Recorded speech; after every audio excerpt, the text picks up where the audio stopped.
Alright, what's going on, guys? My name is Mike, and welcome back to Genshin Impact. I didn't really see myself doing it, but it actually just kind of happened, so... After I finished editing and uploading yesterday, I started thinking about what game I was gonna play for the rest of the day.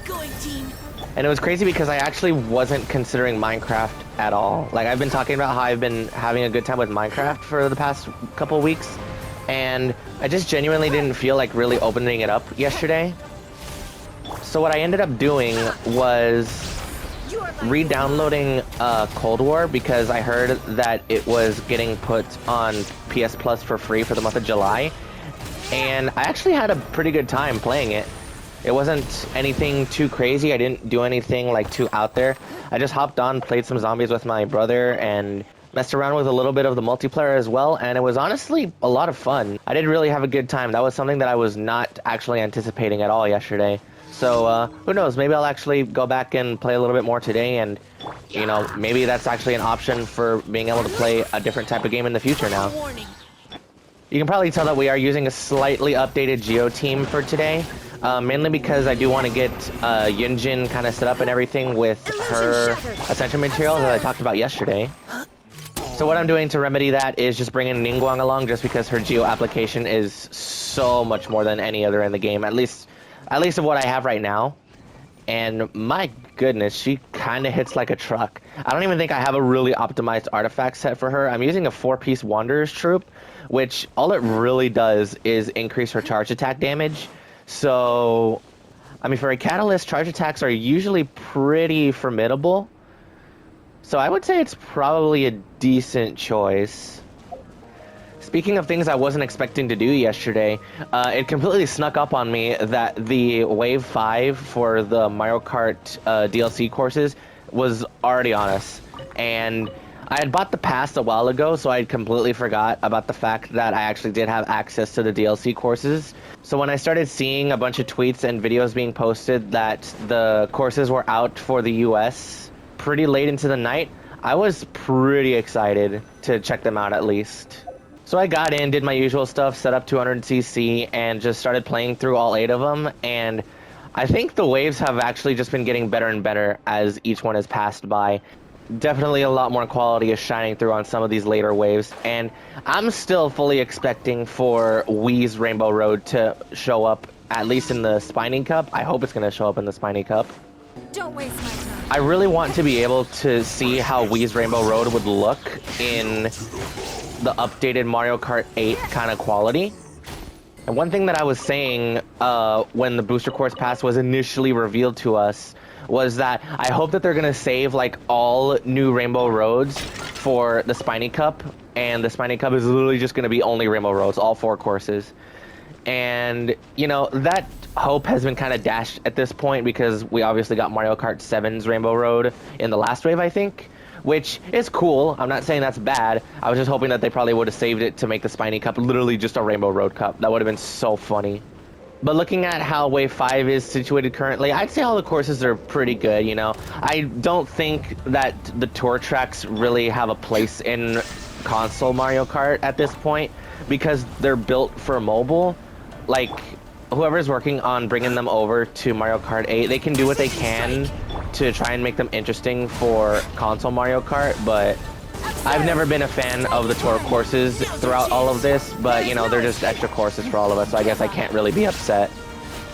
I will say that the courses that are being developed specifically for the Booster Course Pass, like Squeaky Clean Sprint that we just got, those are actually, you know, pretty substantial and pretty impressive. I'm definitely having a bit of fun going through and trying out brand new courses like that.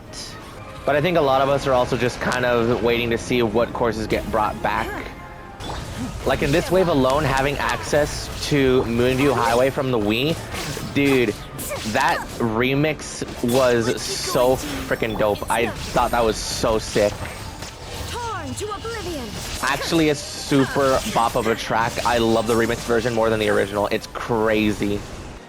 Another course out of that I know a lot of people were excited for was Daisy Cruiser, which, playing it myself, because I had never played it before, I mean, it's alright, I guess. Like, I don't know. I've never played it before, so it is really a new track to me, but I don't think it's as good as some of my other favorites across the entirety of Mario Kart 8 Deluxe at this point. Don't waste my time. Obviously, opinions are opinions. I'm not gonna knock anybody for liking Daisy Cruiser the most. As a matter of fact, more power to you. Maybe I just need to get used to playing it more, and we'll see how my opinion is after actually like just one race on it. Other than that, the grind continues. We've got Genshin going on. I'm excited to continue doing the event, but as I mentioned before, I am still waiting for Coco. I really have actually been having a drive to like go and continue it myself because I'm like holding myself back now. But I know me. I'm gonna want Kokomi for all of this, so I'm forcing myself to wait.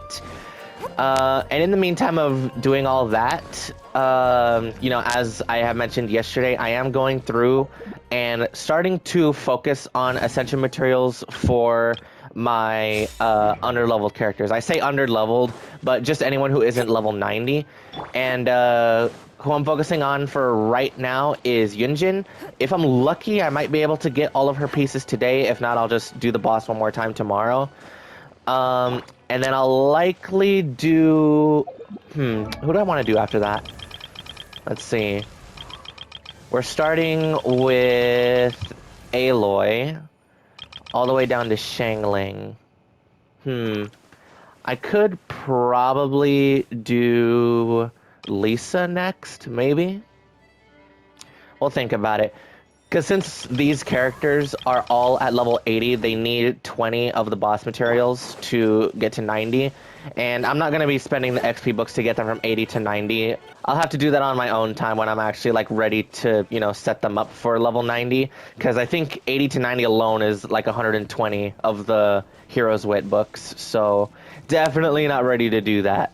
So for now, we're just going through and, you know, not really doing too much because trying to get these bosses to respawn can sometimes feel like a drag.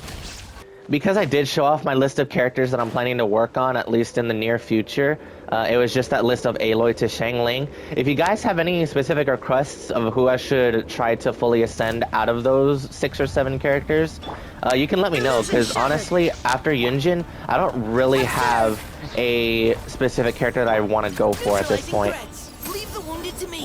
I'm getting shoved into the ground, help! Why is Ningguang deadass just the entire key to this fight? Every time I do it without her, it's so much more of a pain. Alright, we're at 8.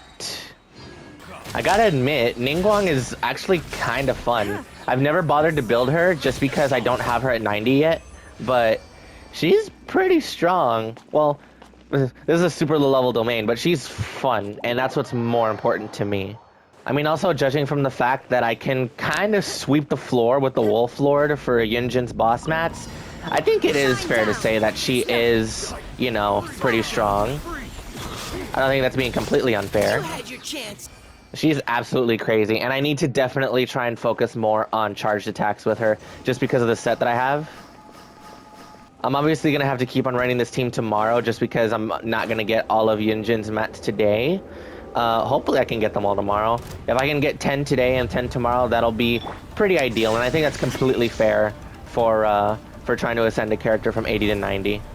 Shattered, torn to oblivion. Aw, no crit that time? Rip. Sweet, we got 1 extra leeway for tomorrow. Perfect. Also, copium flower. Holy moly. She has like a constant uptime on her skill. Her burst recharges stupid fast. And Jesus Christ, Ningguang, you're crazy. Was that the last one? That was. Alright, cool. I'm really thinking now. Maybe I'll consider going through and continuing through the event. The little bit that I did continue playing, like in my second sort of playthrough a few days ago, I wasn't recording just because I started realizing after the first time that I was just kind of sitting there and listening to characters talk.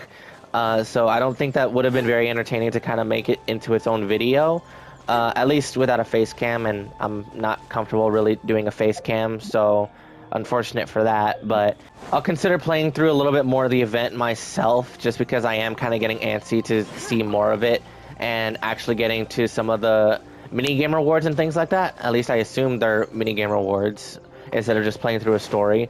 But we'll see how that goes. I know it's a brand new patch and a lot of people are probably overwhelmed with a lot of new stuff happening. But because my patch cycle really isn't going to start until Coco gets on the banner, I'm not really feeling any of that initial, like, sort of overwhelmed feeling. So, still gonna be here for a few days. It's only gone down one day, I swear. But with that being said, I think I'll go ahead and leave things here for today. So, first of all, thank you all so very much for watching. If you did enjoy, please be sure to leave a like and subscribe if you're new, because I do try to upload every day if I can. We'll be playing Genshin, we'll be playing some other different games as well, whenever time permits. And we're just here to have a good time. You know, I'm not doing anything too crazy. I'm not a meta hugger. I don't really play to be the best. I just play to have fun, because I think that's what video games honestly should be at this point. Seeing a lot of what's going on with online multiplayer games and things like that, everything's all about being the best, and it's all about income and money. And man, I just want to be here to play some pretty video games, man. They're honestly so cool. But yeah, with all that being said, once again, thank you all very much for watching, and I will see you all in the next one. Peace out, everybody.